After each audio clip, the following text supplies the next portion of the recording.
Assalamualaikum warahmatullahi wabarakatuh. Hai anak-anak hebat, bagaimana kabar kalian saat ini? Semoga kalian selalu sehat dan bahagia bersama keluarga di rumah. Sebelum kita mulai belajar, mari kita berdoa dulu agar Allah memberikan kepahaman dan menambahkan ilmu kepada kita. Nah, mari kita mulai materi kita hari ini. Hari ini kita akan belajar tentang ekosistem. Ekosistem bisa terjadi di mana saja di alam dunia ini. Namun, masih ada yang belum memahami arti dari ekosistem serta komponen-komponennya. Nah, seperti apa penjelasan ekosistem secara lengkap? Yuk, terus simak ya.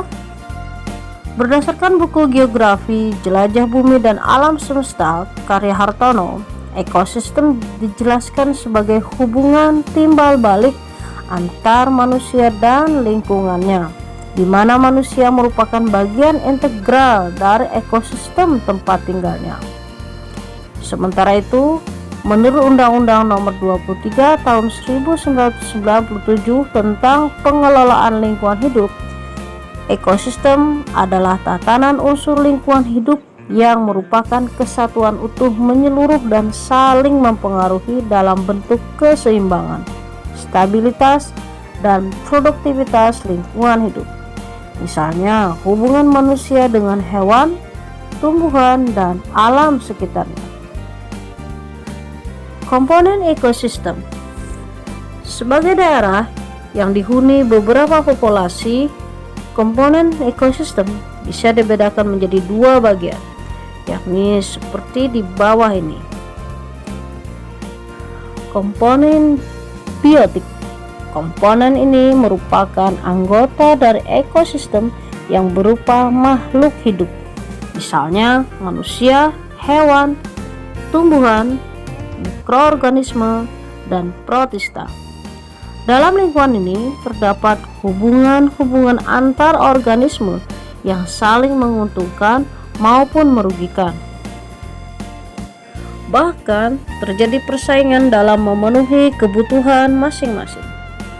Adapun contoh interaksi antar makhluk hidup, misalnya tumbuhan hijau. Tumbuhan hijau berperan sebagai produsen. Hewan dan manusia berfungsi sebagai konsumen, sedangkan mikroorganisme dan jamur sebagai decomposer. Pertanyaan ibu yang pertama, kenapa tumbuhan hijau berperan sebagai produsen? Komponen abiotik. Komponen abiotik adalah komponen benda tidak hidup. Walaupun begitu, keberadaan komponen ini hampir tidak terlalu mempengaruhi secara langsung keberadaan dan penyebaran organisme tertentu. Adapun contoh dari komponen abiotik adalah air, tanah, angin, dan energi atau radiasi. Jenis-jenis ekosistem. Yang pertama, ekosistem darat. Ekosistem ini berlangsung di daratan dan berpengaruh dengan keadaan tanah, iklim, kelembaban, curah hujan, dan pancaran sinar matahari. Adapun berdasarkan letak geografis, ekosistem darat dibagi menjadi 6, yakni hutan tropis, hutan gugur, gurun, padang rumput, taiga, dan tundra. Yang kedua, ekosistem perairan.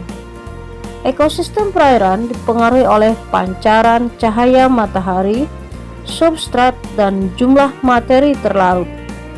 Jika kandungan garam terlarut sedikit, maka ekosistem dikenal sebagai perairan tawar, dan bila kadar garam tinggi dikenal sebagai ekosistem laut. Adapun contoh dari ekosistem laut adalah pantai, dan contoh dari ekosistem air tawar adalah sungai. Organisme yang hidup di air dibedakan menjadi plankton, nekton, neoston, perifiton, dan bentos. Terakhir adalah ekosistem buatan. Ekosistem ini diciptakan manusia untuk memenuhi kebutuhannya. Contohnya akuarium, tambak, peternakan, dan ladang.